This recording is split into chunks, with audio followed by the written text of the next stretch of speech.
All right, welcome back for episode 2 of With Wolfer's Way. Scott with 2Ts here. You can cross it at the top, or you can cross it in the middle, whatever you like. Scotty2Ts. Sorry about the way the first episode ended. I said it was going to be one take, and the camera cut off. So I didn't want to be a liar, so I decided just to end the episode. One take. Everybody knows the rules. That's that episode. Not all episodes will be that way, but I said that was the way the episode was going to be. So I couldn't go back on my word there. And that's just the way life happens. So once again, it's Wolfer's Way. So we're not doing anything in particular. Just kind of going with the flow. I got my hoodie here. So feel free to get it in the merch shop.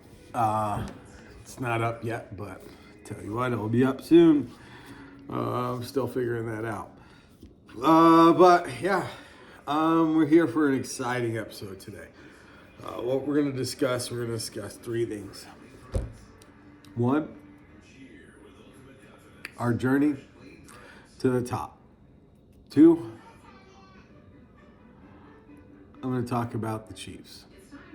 3, what is a surprise? I'm going to wait till the end.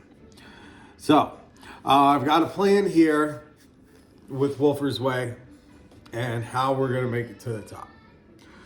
What we're going to do is we're going to stay positive, get good vibes, build an audience, and build a core. How we're going to do that? We're going to be honest and true to ourselves. I'll let you know the real deal.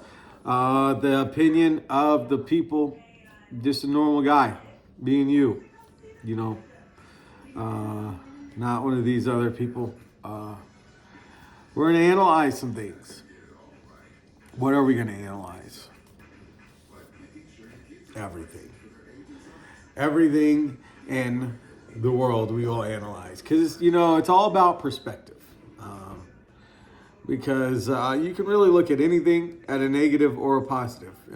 It depends on how you choose. So let's choose to point our direction positive. You can turn anything into a positive. Someone said if you surround yourself by a bunch of negative people and negative things, that they can bring you down, but one positive person cannot change a negative group. I find that hard to believe. I feel like most of the time, yeah, that's right. Felt that one. Most of the time. But I feel like if you can, someone can change. One man can change the world. Bet that. And that's what we're going to do. So one of the big things with me is the recovery process of alcohol. I understand this isn't for everybody. If not, feel free to move along. Catch me on the next one or whatever. Fast forward something. But whatever, this might help someone else. So we're just going to talk about it. One of the big things when I was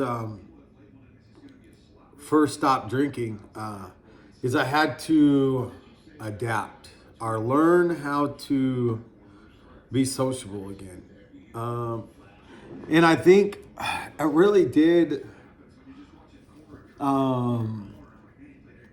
I think it hurt me in a lot of personal relationships at first. And still for a while. Just because I was a lot more uptight or quick to react, snappy easier. I didn't have the patience as I once did. But that's what alcohol will do. So I think that did. And then as far as being out and social, that was tough. I always tried to, but you had to relearn how to be sociable for a person like me, because every activity, everything I did, there was alcohol. So there wasn't a social event I went to where we didn't have some beers, or after a bar or whatever. So it was just relearning that part and relearning how to socialize with people. And I had one person ask me one time, hey, I feel bad for drinking around you, blah, da, da, da, da. And I'm like, whoa. Well, don't feel bad, one. Two, I'd prefer you would, or you'd act the same as you normally do. Me personally, because if you're not going to be who you are and who you normally are when I'm around, then we're not going to hang out that often, because you're going to feel like you have to be or act a certain way or be different when I'm around. And then I'll feel awkward because I feel like that you have to change who you are or what you're doing just to hang out.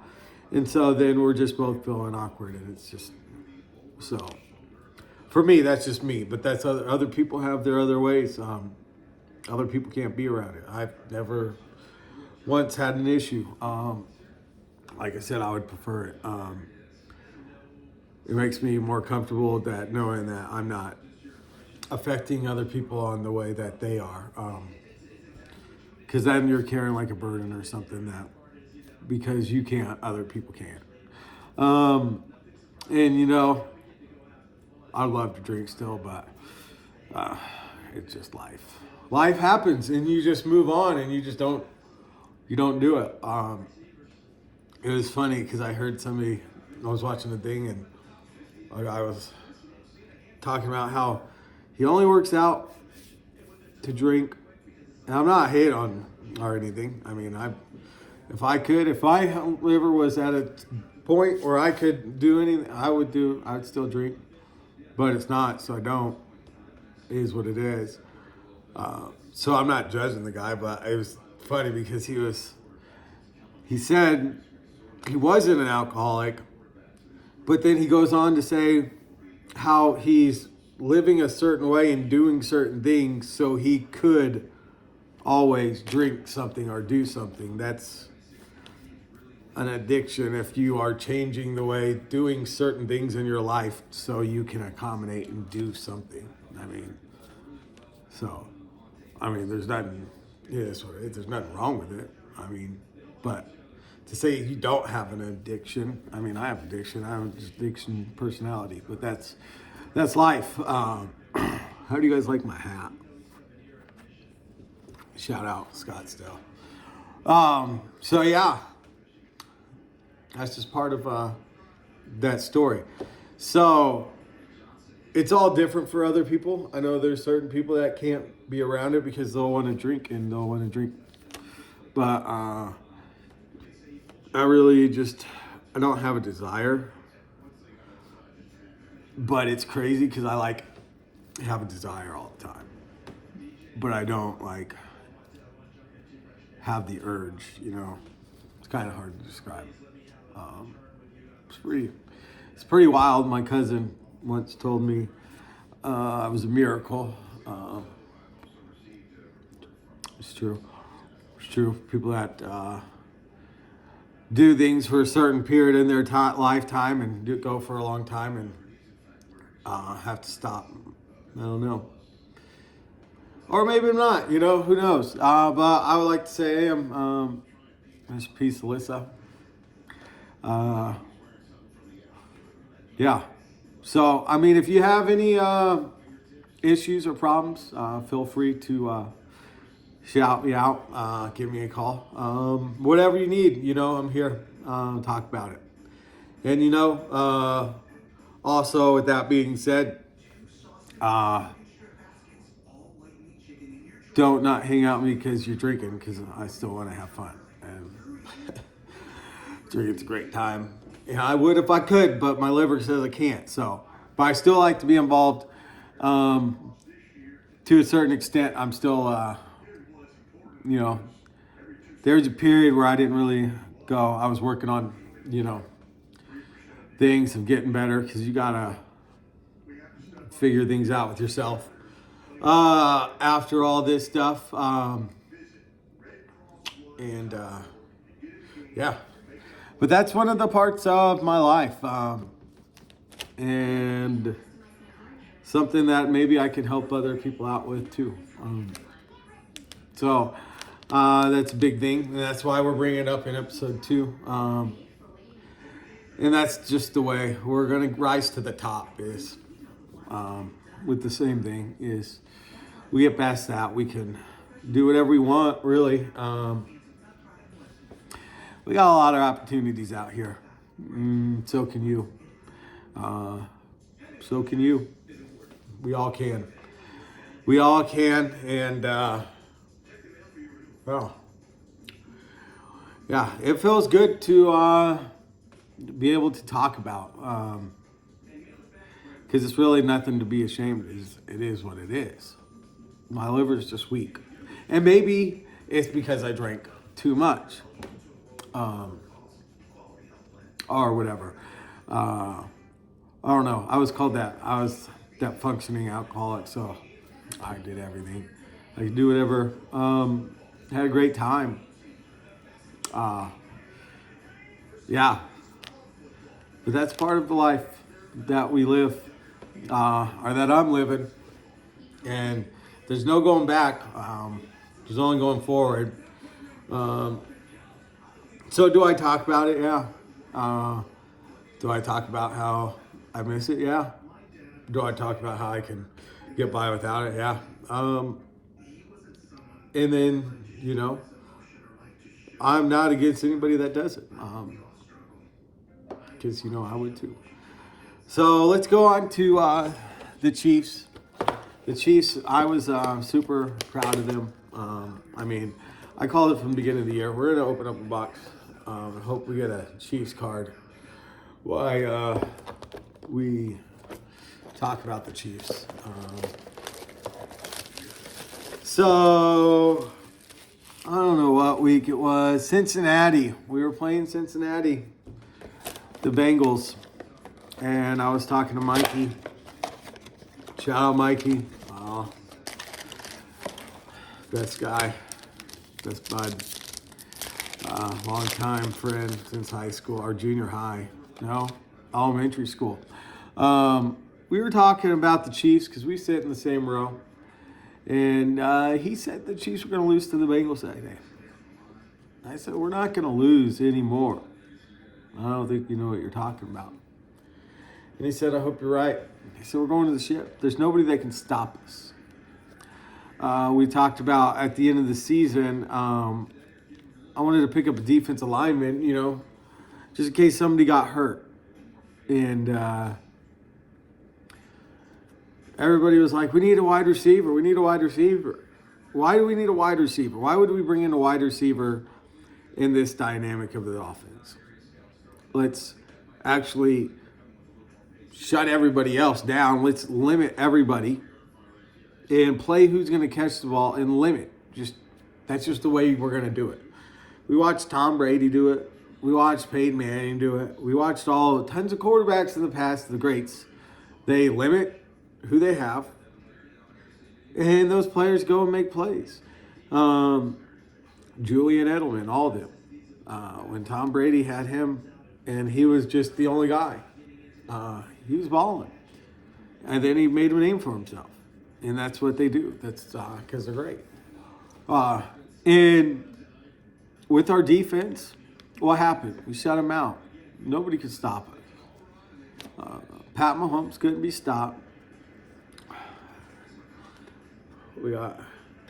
And we rallied, and we went there.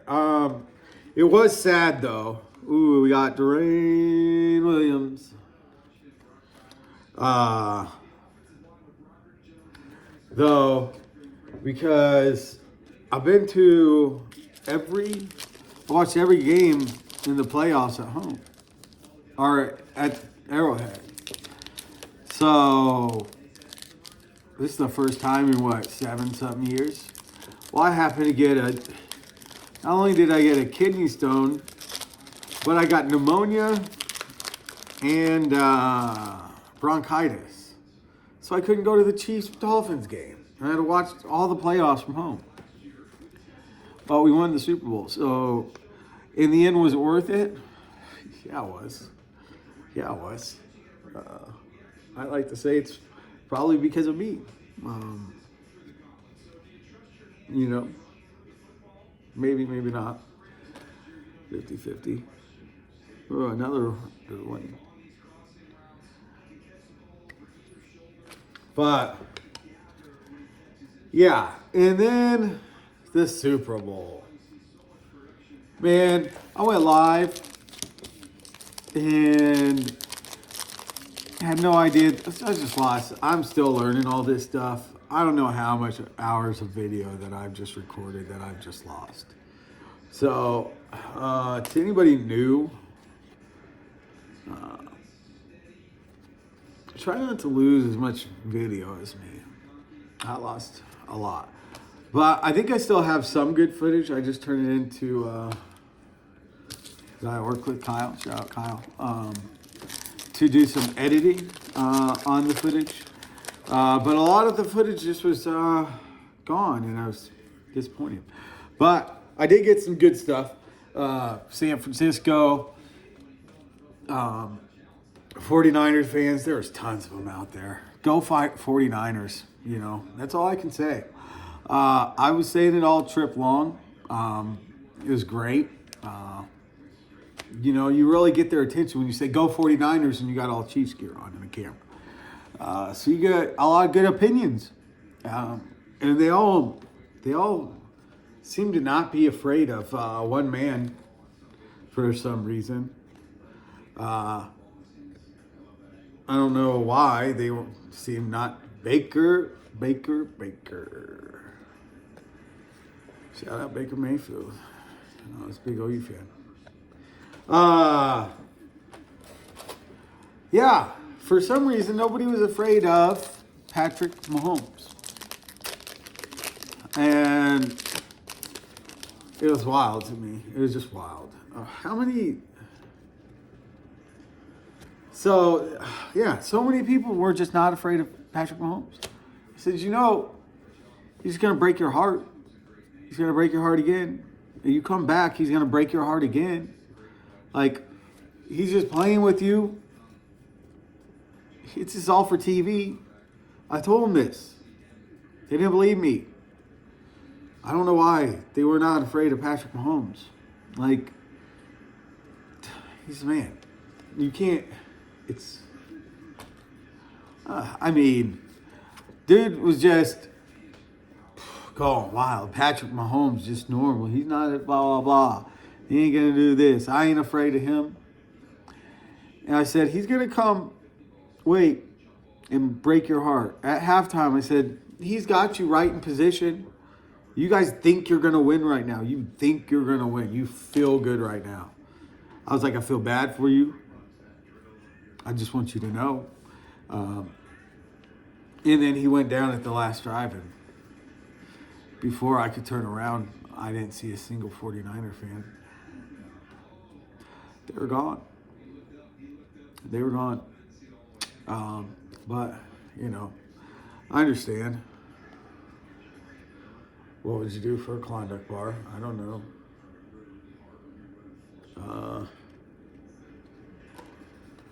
But yeah,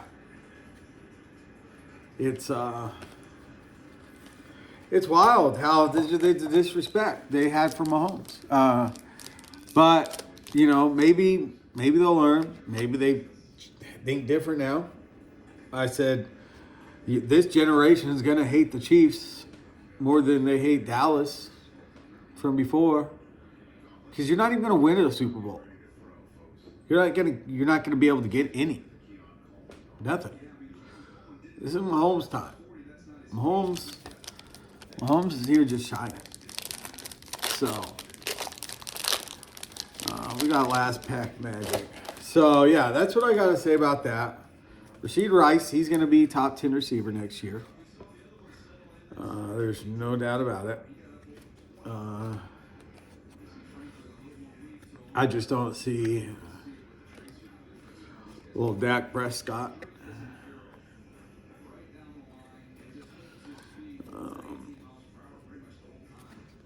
Yeah.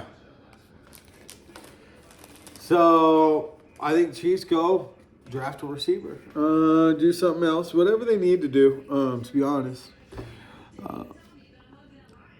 So yeah. I think honestly they need to get Gabe Davis. That'd be dope. I like that. I like that a lot. Gabe Davis would be a great ad. Vertical threat down the middle. Then go out and draft another one. Draft a tight end too.